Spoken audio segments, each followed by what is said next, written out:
To you live, actually, from my backyard. Alabama just took down Tennessee by a score of 37-20. Decided to go live tonight because it's the cigar game, and this is one that, being an Alabama fan living in this state, this is one that means a lot to me.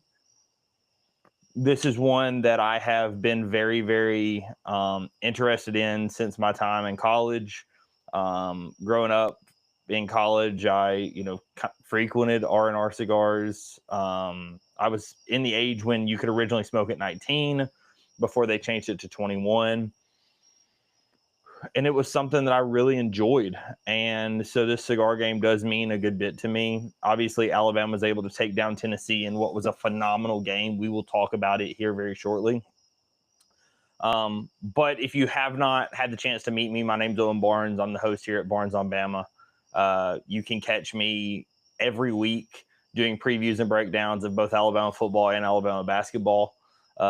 With that content, I am a part of the Believe podcast network. So all the ads you hear on Spotify and Apple is because I am a part of that network. We have been able to do quite a few collabs here recently, trying to set one up for South Carolina. We'll see if I'm able to do so. But there are quite a few people on that network that I'm able to partnership with. I was really thankful for Evan over at the Vol Bros for letting me come on his show as well as coming on mine this week in preparation for this game. But I mean, this game honestly was phenomenal. In my mind, there's no other way to talk about it other than that. I think that this Alabama game was a masterclass in defense from Kane Womack. A lot is talked about with Alabama's offense, and for good reason, for absolutely good reason. But I think that the big thing that you kind of have to look at when you're talking about what Alabama was able to do today, Alabama was able to shut down one of the top scoring offenses in all of college football for a huge stretch of this game. Was it perfect? Absolutely not. They, struggled in run defense. They gave up some chunk plays. But at the end of the day, it was a very bend but don't break style. Even as the game ends, Tennessee's trying to punch it in, and Alabama over and over and over again shows that they were able to stop that from happening. I was thoroughly, thoroughly impressed with what Alabama was able to do on the defensive side of the football today. Obviously, you have to talk about Zabian Brown when you're talking about that. Zabian's ability to, get that interception and completely turn around what looked like it was going to be a very, very tight game going into the half was, clearly the turning point in this game.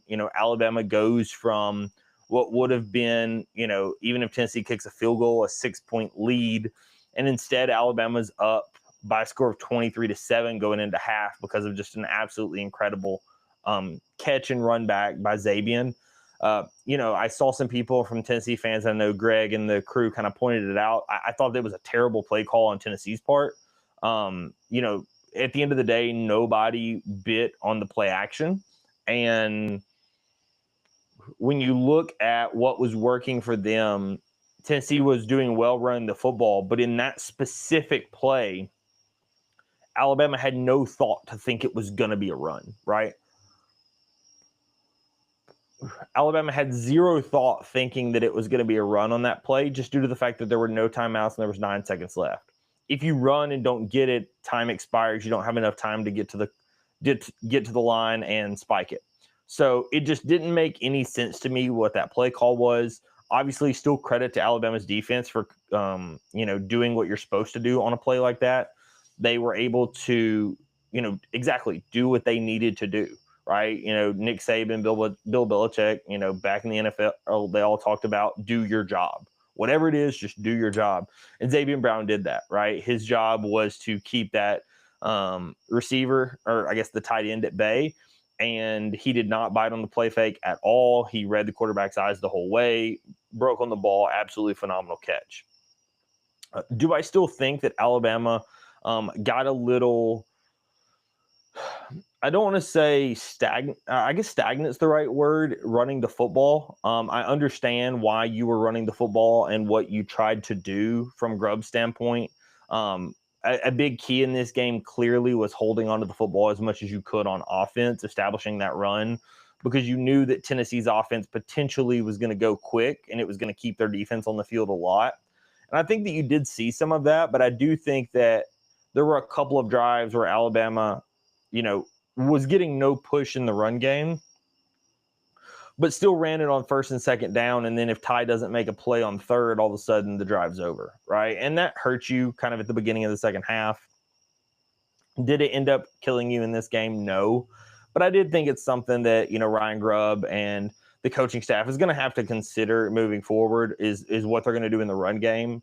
Obviously, I thought that Alabama has not been the best team running the football. You did see some emergence of Daniel Hill. Would like to see more of him moving forward. See if he potentially can give you some extra boost running the ball. Kevin Riley didn't give you much on the ground today. Jam Miller didn't give you much on the ground. I mean, your best two runners of the football, not named Daniel Hill, were actually Jeremy Bernard and Ryan Williams.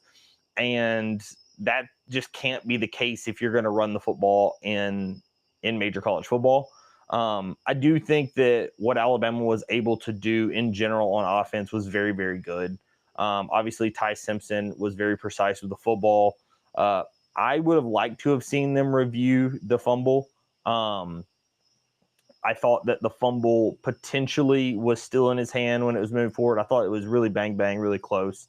It could have gone either way. So, I'm not super upset that they didn't review it. And obviously, it did not matter at the end of this game. But I do think that it was something that could have mattered.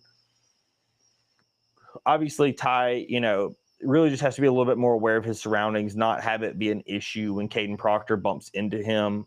That's not something that Ty is particularly had issues with this season, but obviously, you have to talk about what happened in the game. I will say this game being such a big deal for Ryan Williams, for me, was huge. I thought that Ryan Williams, a lot was talked about him last week, not getting a catch. For those unaware, he was injured last week. He did play, but he was listed on the injury report and then just was not at 100%. You could tell that he definitely was more back in full spirits this week. I thought it was huge getting him catches early. I really liked Ryan using his hands. A lot has been talked about him using the body and, worried about contact and such. I thought that he did a really, really good job in this game using his hands, catching the football. He also did a good job not worrying about contact. There were a couple of catches that he had that were in traffic where he ended up getting hit fairly soon thereafter. I thought that he did a really good job from that standpoint. So I think that, going forward for the rest of the season, I think that it's just really good to get his confidence back. Still, one of your alphas on the receiving core, and I tweeted about it, is Jeremy Bernard. Jeremy Bernard continues to be that guy. He is the alpha in the receiving room, in my opinion. Obviously, Ryan Williams gets all the praise or gets all the glamour, I guess I should say, not really praise, but gets a lot of the glamour. And in my mind, that's because of Hollywood being Hollywood and, what he did last season, like in that Georgia game, etc. But Jeremy Bernard led you in receiving last year. Jeremy Bernard leads you in receiving this year. He's the most steady player. It's clear that Ryan Grubb and Kellen DeBoer trust him to do absolutely anything with the football. They tried to get him another pass this week.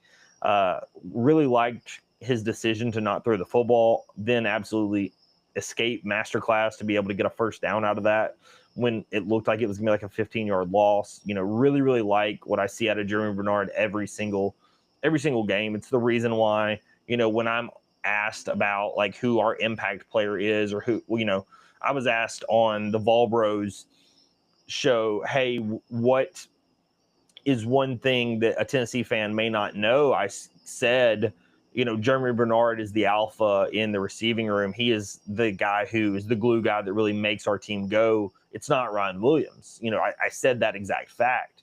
And, Ryan, again, you don't want to discredit what he did today because I thought obviously his catches were very, very important. But Jeremy Bernard continues to be that outlet and that safety blanket for Ty Simpson and for Ryan Grubb and for Kalen DeBoer. It's very, very clear how much they trust him. You know, Kalen's been on record saying that Jeremy could play safety with, you know, a week of prep. You know, they truly trust that kid, and they talked about it on the broadcast, him coming back to play with Ty Simpson has been absolutely nothing short of incredible. And I've been very, very happy to have him this season.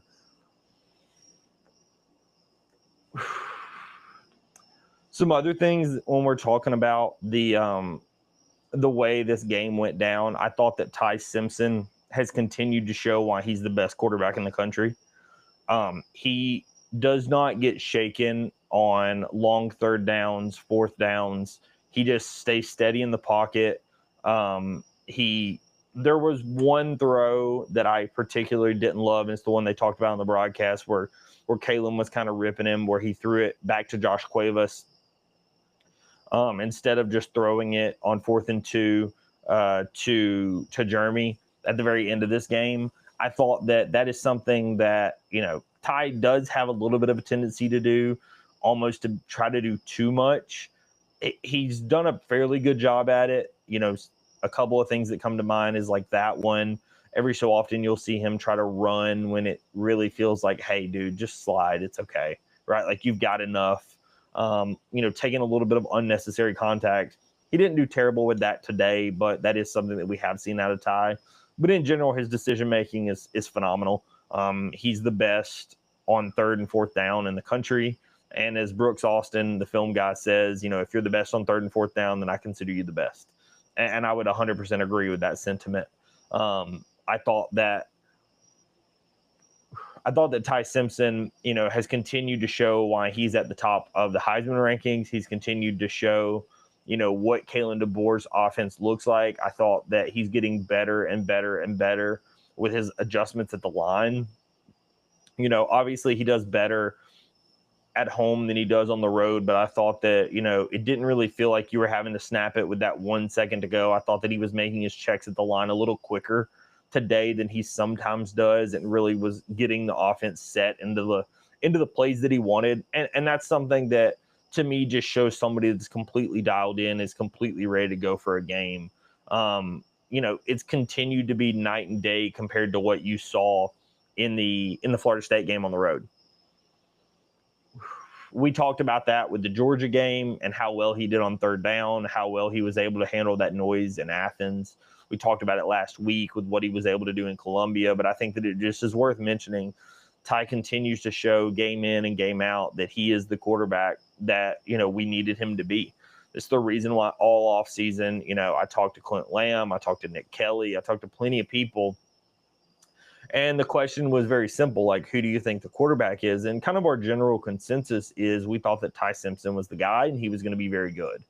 You know, I said at one point this offseason that not only was Ty going to be very good, was going to be the guy, but that it wasn't going to be a quarterback controversy at all. Ty was going to win it. He was going to be phenomenal. He was going to have a 3,000-yard passing season, and that he was then going to go to the NFL draft. And so it wasn't going to matter. Your real quarterback controversy was for next year. And that's coming to fruition. You know, Ty has quickly shot up draft boards. Ty has quickly become the guy that NFL teams want. You know, he's going through progressions. He's, you know, reading the field great. His footwork is phenomenal. His playmaking ability is incredible. You see the throw on like 4th and 8 last week. That's still the wow throw for everybody. Down distance. Had to have it on the road. You know, where just everything surrounding that throw makes it kind of the throw that's probably going to be on every highlight tape for him, and for good reason. And it, to me, shows that your real quarterback, quote unquote, controversy is going to be for next season with Keelan Russell and Austin Mack. I think that Keelan Russell probably ends up winning that battle long term. Would it shock me if I saw Austin Mack trot out there for the first game? Probably not. At the end of the day, he has been with Kalen DeBoer for a long time. And he has, you know, Kalen DeBoer, he was with Kalen DeBoer at Washington, transferred with him to Alabama, and is somebody that clearly Kalen DeBoer trusts. he also has an absolute cannon for an arm. So, he has the physical ability. I personally think Keelan Russell is a little bit more polished. I think that he's a little bit more effortless with what he does, but I do think that that's going to be your true controversy is going to be, is it a Keelan Russell? Is it an Austin Mack?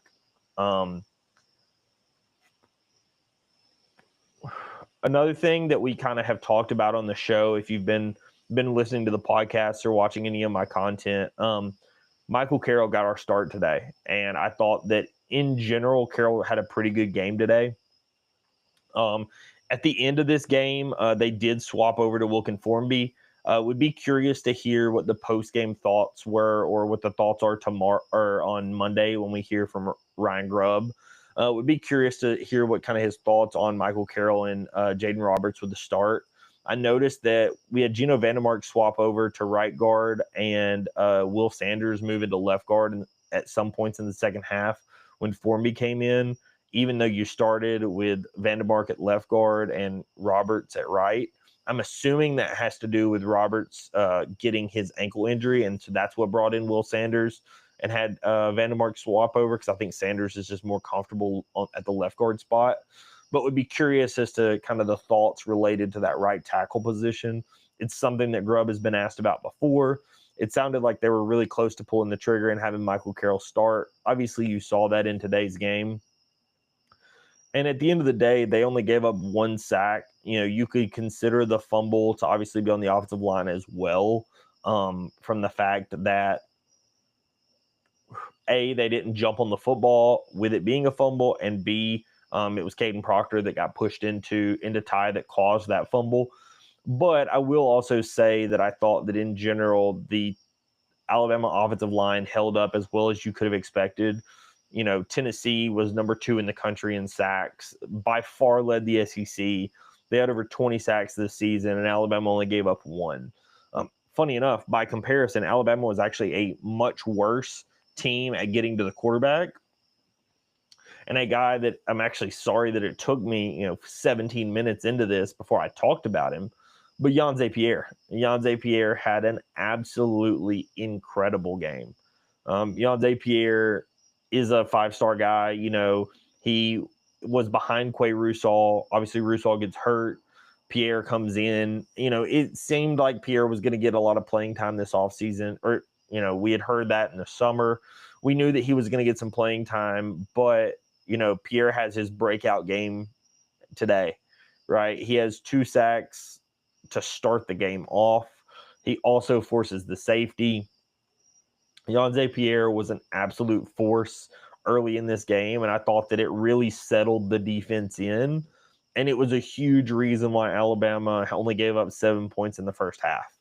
I tweeted about it. I said it on the Volbro show. I think I put a short out about it. I was anybody that would listen to me. I kind of said Tennessee is likely to score on that first drive, and if they do not stress, because Alabama has struggled this season early at starting the game. Kane Womack has done a really good job at adjusting to what the defense is giving him, but he has struggled at starting the game. And then they go out and prove me wrong. The defense absolutely starts as well as they have all season, getting off the field with a 3-and-out. Then Alabama scores. They get off the field again. The offense sputters a little bit. Tennessee's able to score after the safety and after Alabama scores. But it really felt like this game, was largely different than what we had seen from the Alabama defense all season. And that's a good thing, right? Kane Womack starting this game quicker, getting the defense prepared at the level that he was able to, I thought was phenomenal. I think that it was incredibly crucial because of how well Tennessee starts games. I think it also caused them to not run the football as much in the first half. And their inability to commit to running the football in the first half, to me, was a big reason why they only scored 7 points. You saw in the second half when they committed to running the football, Tennessee, did a pretty good job.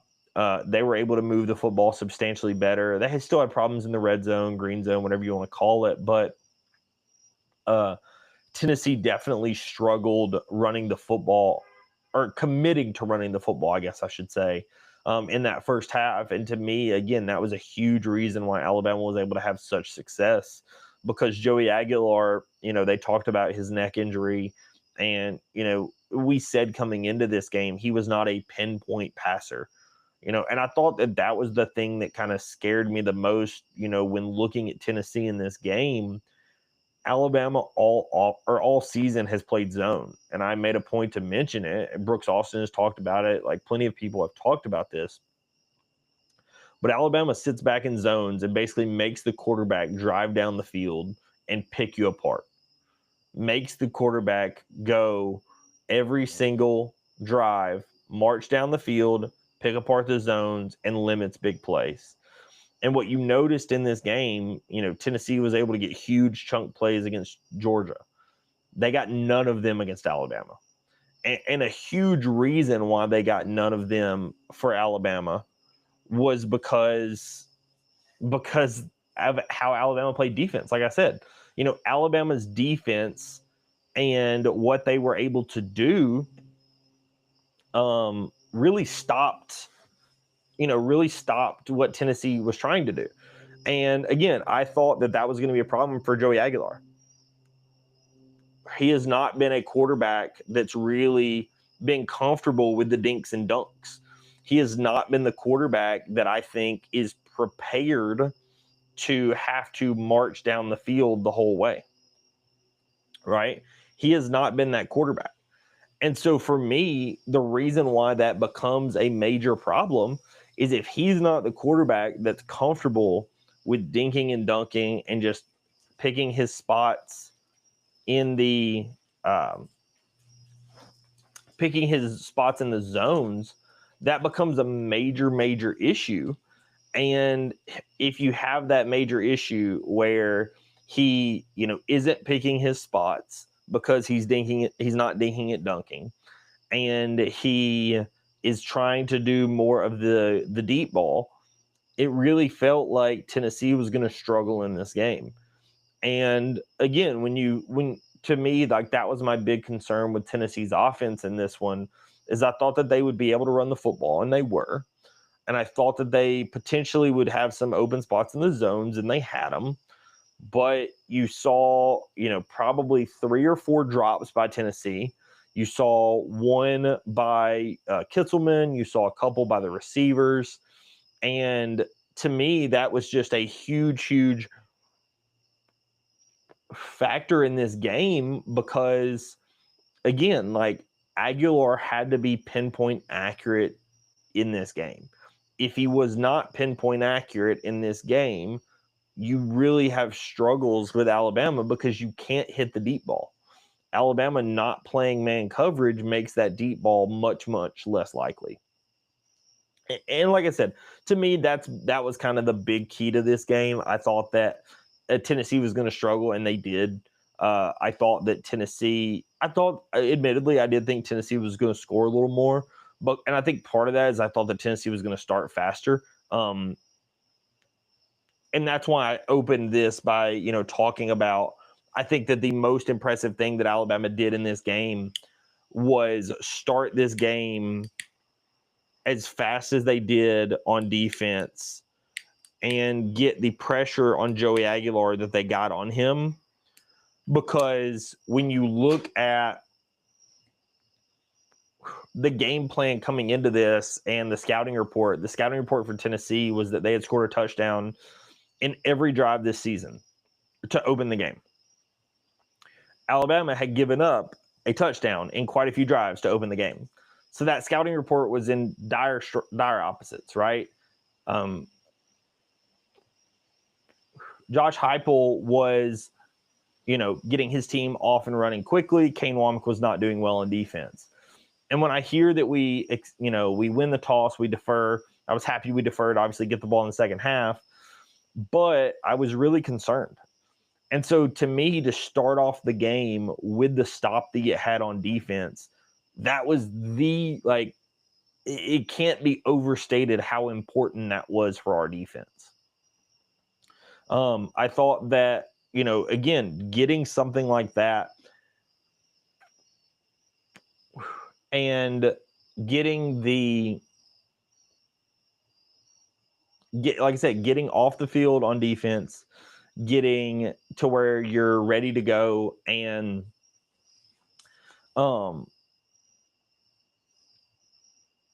getting off the field on defense, it was huge.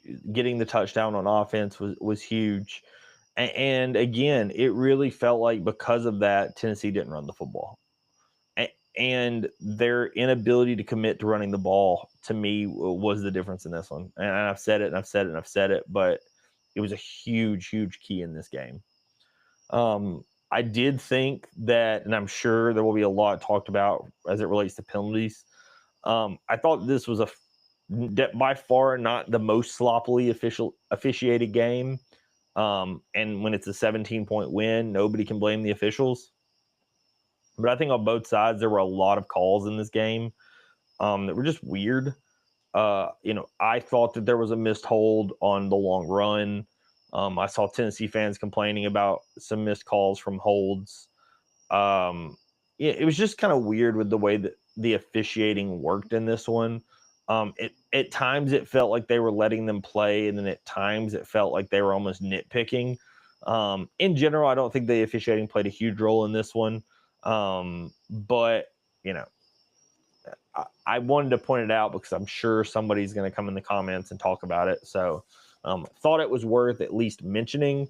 We did have a comment by Thomas over on YouTube talking about happy for Ty looking to be QB1 in the 2026. Absolutely agree with that. Ty Simpson is looking to be the absolute #1 draft pick. As of now, it looks like the Jets may be taking him. We will see as it relates to the NFL draft. But Ty Simpson, yes, does indeed look like he is going to be the guy. Is going to be the guy that goes #1 in that NFL draft from a quarterback perspective. Very, very excited for that. Like I said, I think that that's going to cause your quarterback controversy to be for next season, not for this season. Really quick here. Let's make sure.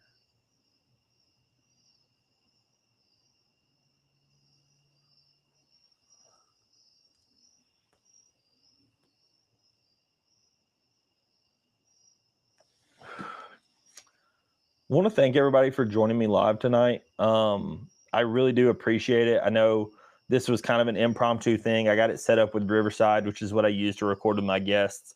I wasn't sure if anybody was going to be interested in this. From a basketball standpoint, I'm considering doing some live streams as well. Probably will record a video here maybe later this week and ask kind of the audience what you guys want to do. I really enjoy interacting with people from a football and basketball standpoint. I know there's a ton of football live streams. Honestly, the only reason I went live tonight is because I wanted to smoke a cigar, and my home office is not set up for that. I've got carpet and everything else, so it just truly isn't set up for that. So I decided the live stream was really what we had to do tonight.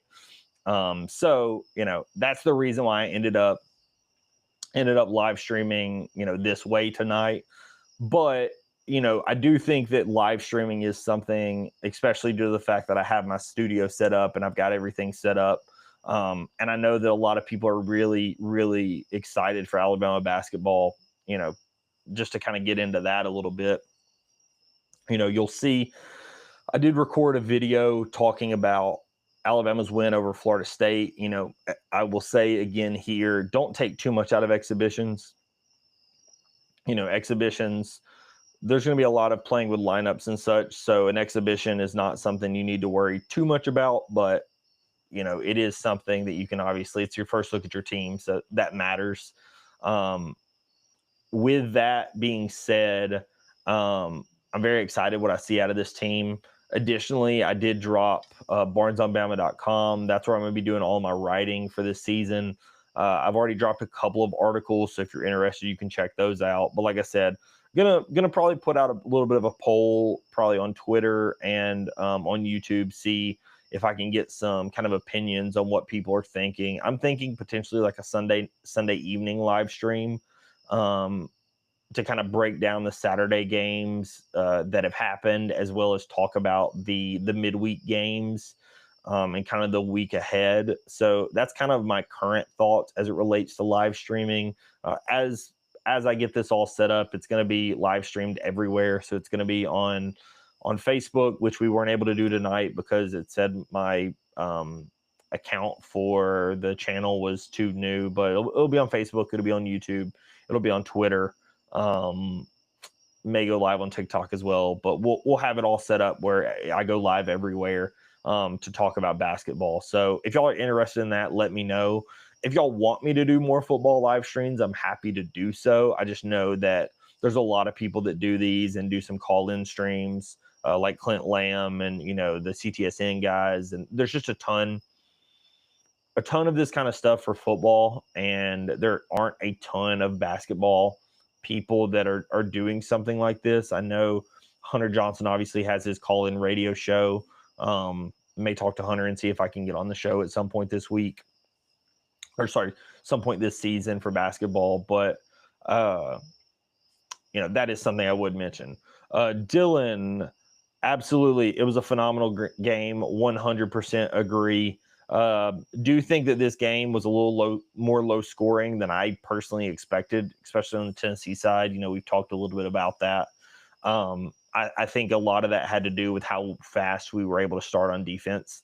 And I think that Kane Womack deserves a lot of credit for that. We've given him a lot of flack for how slow his defense has been the last couple of games. And I thought that how quickly they started was absolutely phenomenal.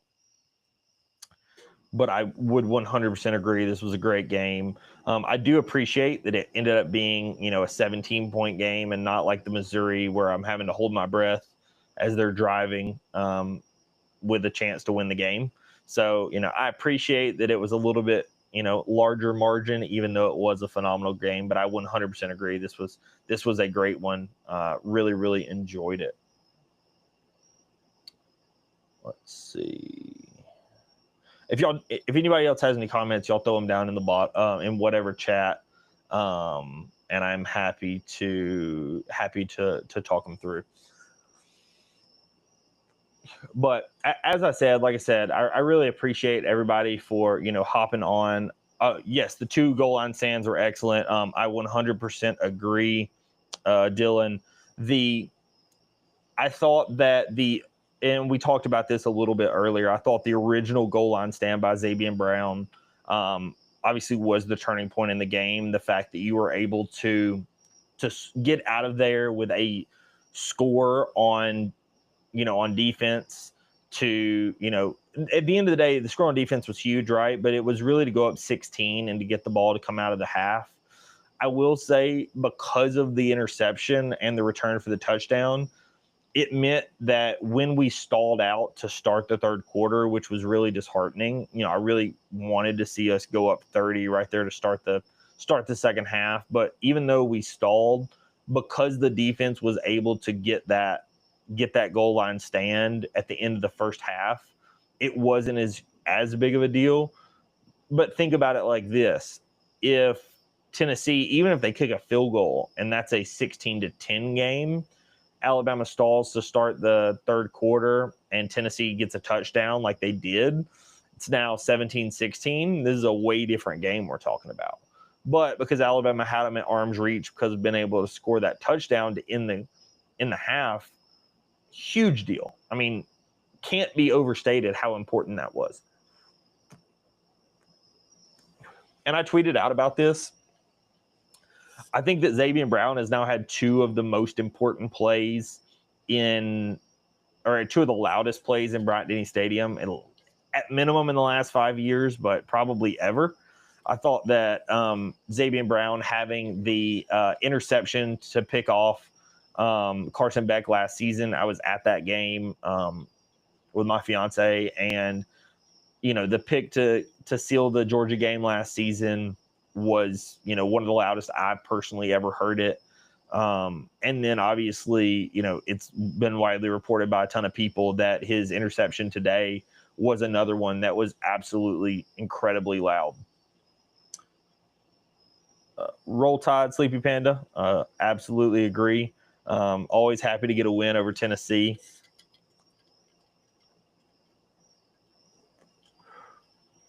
Probably not going to stay live for too terribly long. May go about an hour. Maybe 45 minutes. We'll see.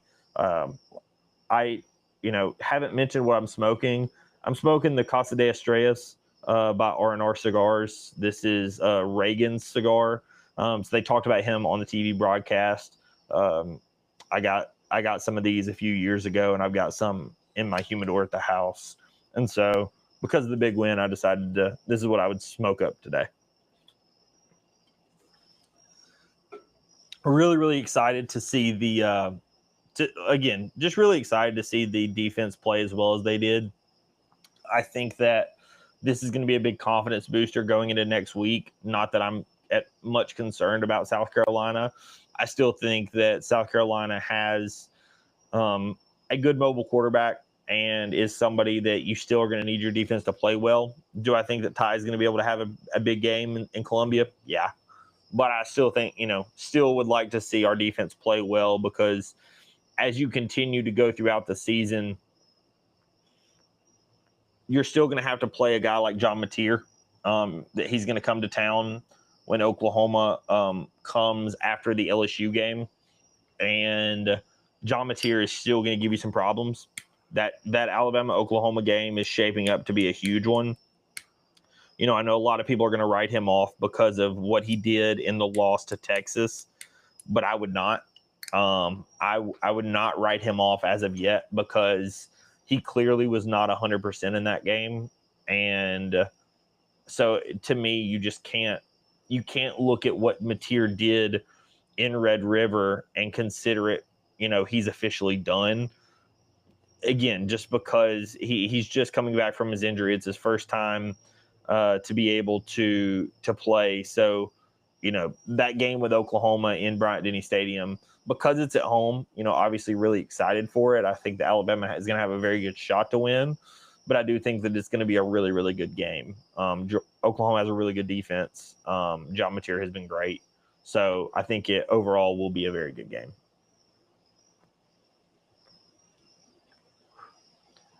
If you aren't currently subscribed to the YouTube channel, if you could do me a favor and subscribe, I would appreciate it.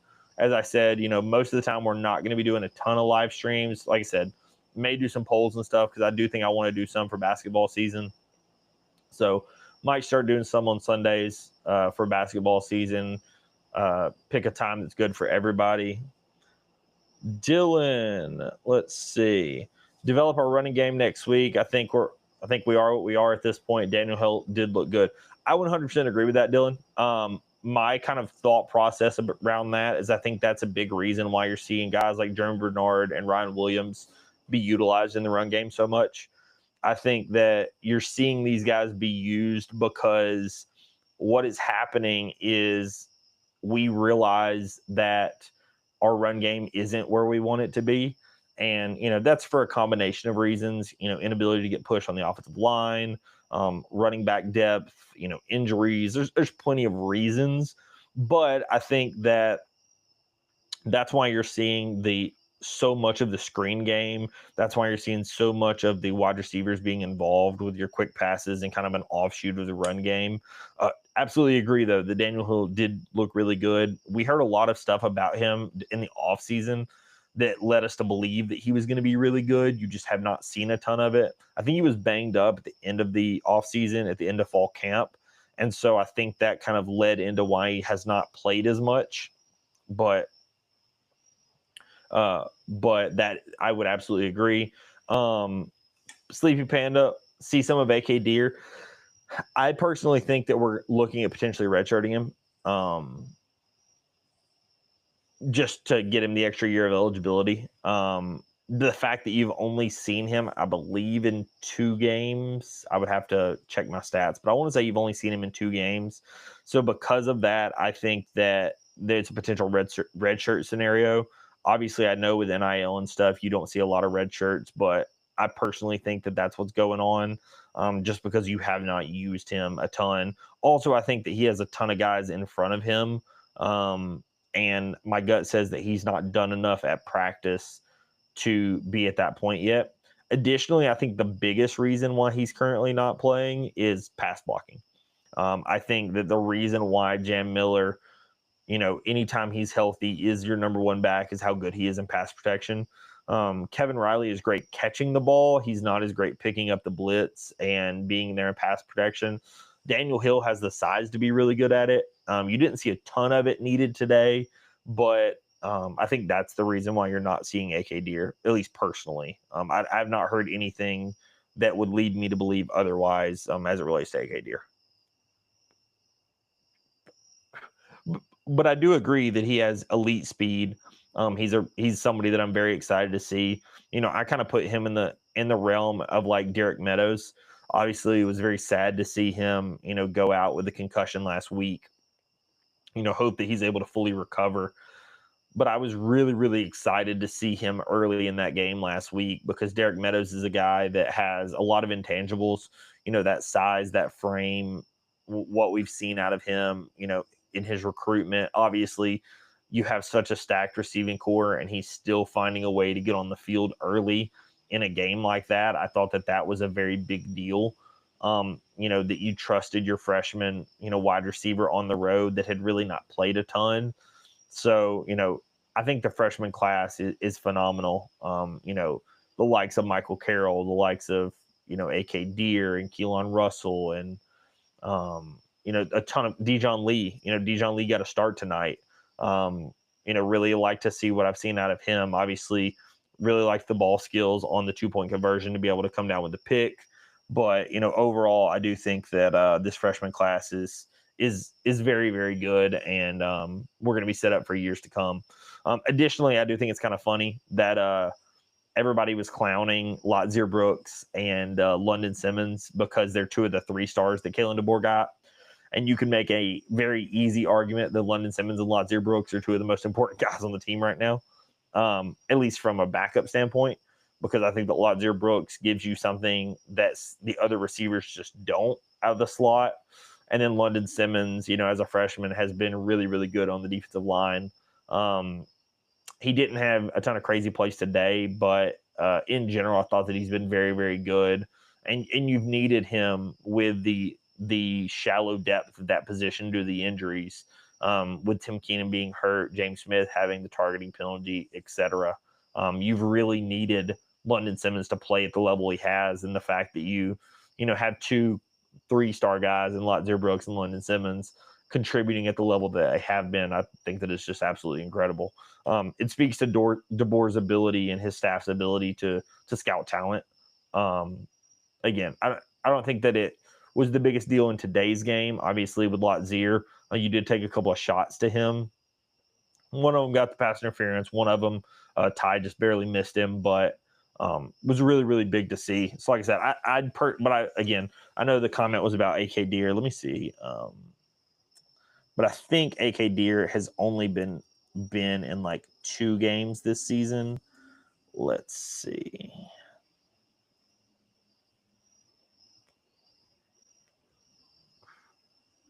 Yep. So he only played in the Wisconsin and Louisiana Monroe games.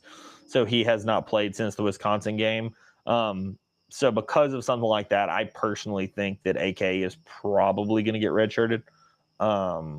My gut says you're probably going to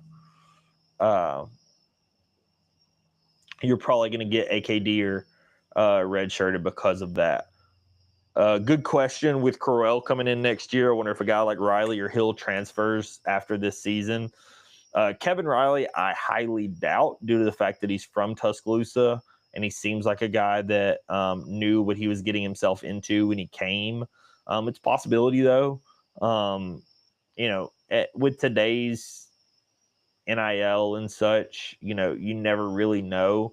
I will say that running back position is one that it would not shock me if somebody left because of the amount of guys you have at that position. I'm also of idea that Crowell is going to play and is going to play fairly often. Whether that's next year or, kind of in years to come. But I do think that Crowell is going to be a back of the future. So definitely, I could see Hill or Riley transferring for sure if they don't think that they can be the two-headed attack. Personally, I would right now not think that they transfer. I think that that's going to come down to a competition of Riley, Hill, and AK Deer for next season. And I think that Crowell is going to be kind of in the AK Deer spot this season. So Crowell will be kind of a year out. And I think that Riley, Hill, and Deer are going to be the ones doing it. 100% agree, Dylan. Janze did arrive tonight. Talked a little bit about him earlier. I thought that what Pierre has been able to bring to the defensive line, and if y'all are in the Tide Talk Live, Stacy Blackwood, a friend of mine, he's actually a part of the Believe Network that I'm on as well. He had his show. They have a Discord that I'm, fairly active in, and we were talking in there that Janze Pierre's ability to bring that pass rush has made our defensive backs and coverage better. For anybody that's not huge into the way, one thing leads to another, when you're able to bring pass rush with 4 and not have to bring a blitz to be able to get to the quarterback, like you were able to do tonight at times with Janze Pierre, it just opens up so much more in the back end with coverage. And it also means that the quarterback's having to get rid of the ball faster, which means your coverage doesn't have to hold for as long, right? Your coverage only has to be good for, 3 seconds, not for, 4, 5, 6, because you just don't have a pass rush. So I think that, the emergence of Janze Pierre is absolutely phenomenal. It's giving us a pass rusher that Alabama has not had this season. Really, really excited to see him. Also, with him, you're seeing him emerge. I think that you're starting to even see Keon Keeley start to emerge a little bit. I know he didn't finish out in any sacks today, but he was getting some decent push. And obviously he's a guy that's been well talked about and well kind of discussed in the Alabama circles. He had a sack last week, but Keon Keeley's a name that you're starting to see him get more and more playing time and, do some stuff with it. Is it going to end up amounting to a ton? We will see. But when you look at guys like Pierre and Keeley being 5-star names, like those are some guys that you kind of expect that they're going to have breakout seasons at some point, unless the recruiting service just way undervalued them. Let's see.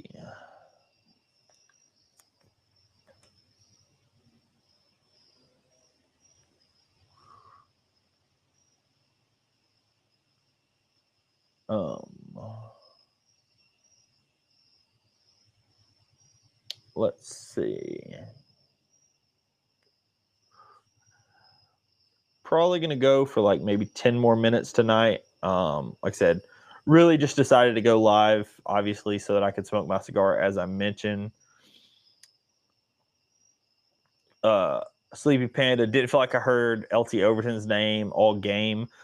He was on the field a good bit. He didn't get the push that I think we have hoped to see out of LT. To me, I think that his speed's just a little slow.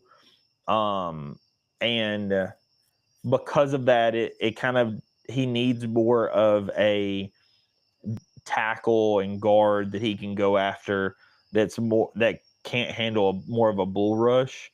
And I think that's part of the reason why you saw him miss out on a bunch of sacks last season. He had a ton of maybe or nearly sacks, but not hardly any actual sacks last season.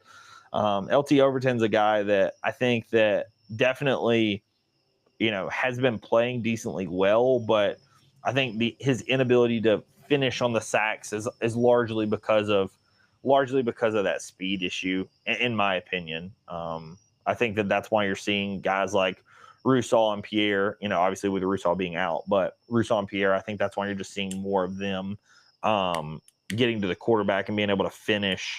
Even a guy like James Smith, I think James Smith has pretty good speed in the interior. And so I think that's why you're just seeing those guys be able to finish out a little better than LT Overton.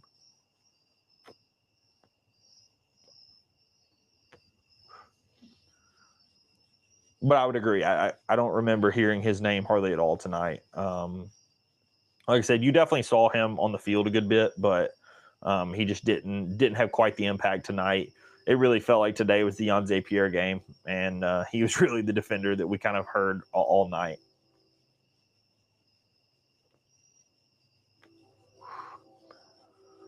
I will say there's one, and obviously this is you win the game, so this is very nitpicky. But there was one play where I thought that Bray Hubbard was worried too much about delivering the hit, and if he had his eyes on the quarterback, like he generally does a very good job of doing, he would have had an interception. He got hit right in the helmet with it, and he was worried about trying to blow up the ball or blow up the receiver instead of having the eyes on the quarterback with that kind of vision defense, vision coverage that Kane Womack talks about.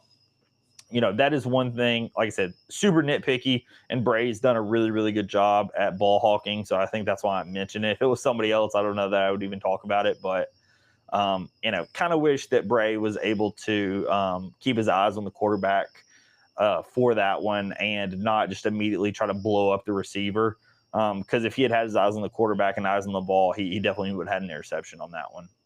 It was thrown right to him.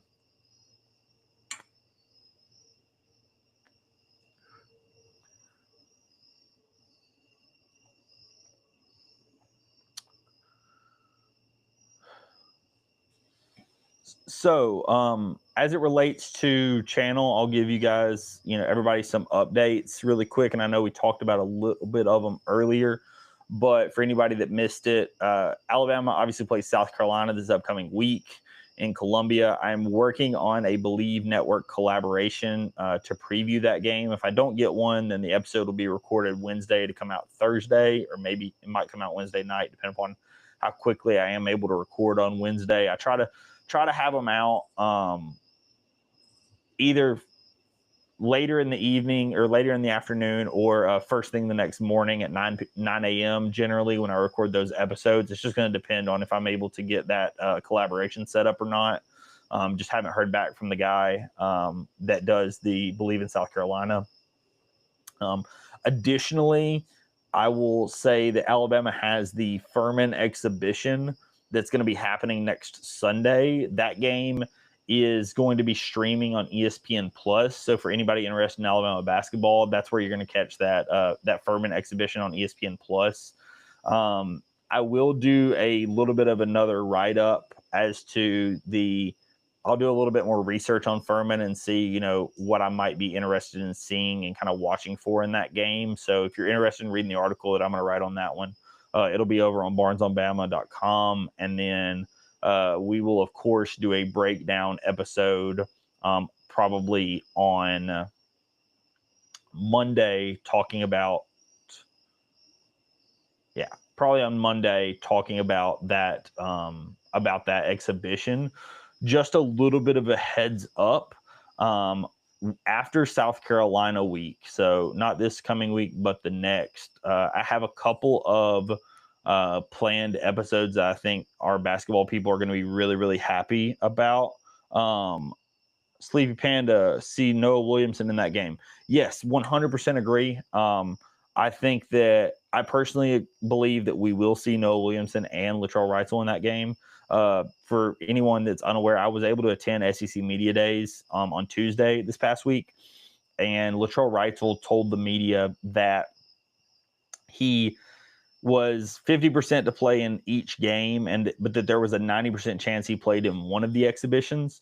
And so because of that, I really do think that this is going to be Trelley's exhibition that he plays in. And I think as a part of that, I expect Noah Williamson to play. Also, Furman plays a little slower, so I do think that you potentially may see some of the big guys play a little bit more. Aiden Sherrill and Collins Onjiaka combined to only play 18 minutes in that first exhibition, just to how fast Florida State played and the fact that they didn't play through the post at all. But I do think that Noah Williamson potentially is going to play. His lack of athleticism does scare me a little bit. but, still want to get my first eyes on him and kind of live game action. But what I was going to say is I have some episodes lined up where I am going to have, I believe I'm going to have Jordan Harper come on my show again. I know I've recorded with Jordan before, former analyst with Rivals and the Tide, with Tide Illustrated and the Rivals Network. Jordan Harper, he also has the Double Dribble podcast. I really, really like Jordan. I've seen him at a couple of games, and we've become decent, acquaintances, friends, whatever you want to call it. And so he agreed to come on the show. So I think we're going to have him on the show in about 2 weeks. And then I'm supposed to be going on Stacey Blackwood's Tide Talk Live that we talked about as well to talk basketball. There's some other shows that I'm trying to get set up as well that I might be going on with the start of basketball season. It is very convenient that Alabama's off week is Halloween week, and that is also the week before the Alabama basketball season kicks off, and it will be after both exhibitions. So we will have both exhibitions have happened, and then the off week for football before basketball tips off the next Monday. So have had some people, interested in recording. So plan to go on some other shows and talk about that as well. So for anybody kind of interested in the basketball content, that will definitely be ramping up. We will, of course, do the pregame threads as I always have done.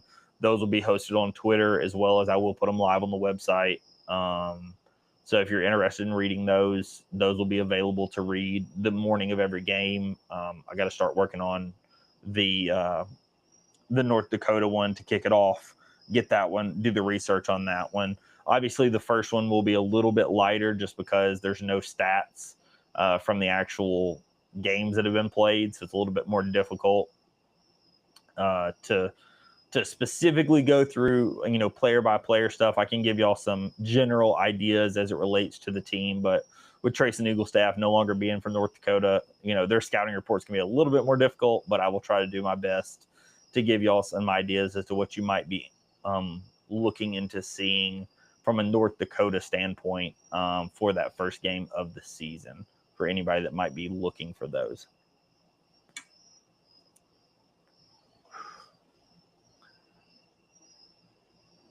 But like I said, so the plan is this week we'll have the South Carolina episode go live. And then, like I said, over on the website, we will have an article go live probably Saturday, maybe Saturday evening, talking about the exhibition for Furman that's going to be happening on Sunday afternoon. And then after that, we will have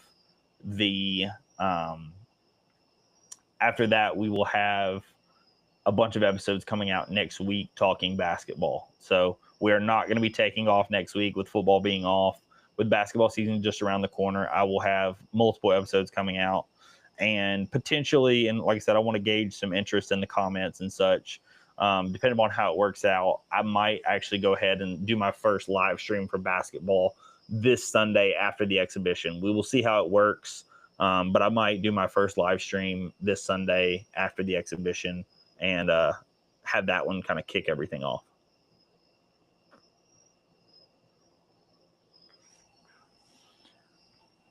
I want to thank all the people who joined this. I know this was super impromptu. I didn't post anything on Twitter or Facebook or YouTube or anything that I was thinking about going live tonight.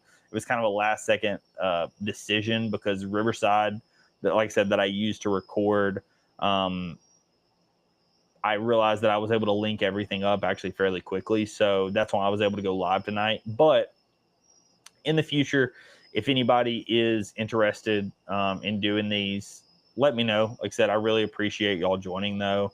It's been super fun to have some people in the comments giving me some kind of pointers and some stuff to talk about, as I know that, I assume everybody in here is interested in football and basketball because that's what I cover, but just appreciate everybody joining. My plan is to, like I said, my plan is to potentially record the episode for South Carolina. So be on the lookout for that. And then if y'all are interested in the live streams for the basketball on Sunday afternoons. Let me know in my comments. Let me know in the YouTube description, or sorry, in my YouTube comments or in Twitter DMs or messages or whatever's easiest for you. Just let me know if you're interested in some of that, because like I said, I think that's what my current plan is as it relates to the live streams, because I want to continue ramping up the content that I'm putting out, and I think that live stream potentially is kind of the next avenue, because I really enjoyed being live with the Ball Bros and kind of talking and having a live audience that I can interact with. So if you're interested in that, just let me know. I really would appreciate it. But I think I'm going to call it quits here. Probably going to finish up the cigar. Really want to thank everybody for joining. As I said, I know this was super impromptu, but I really do thank all of you for joining tonight. It's been super fun. And I will catch you on the next episode. So subscribe to the channel and let me know what you enjoyed. Thank you so much.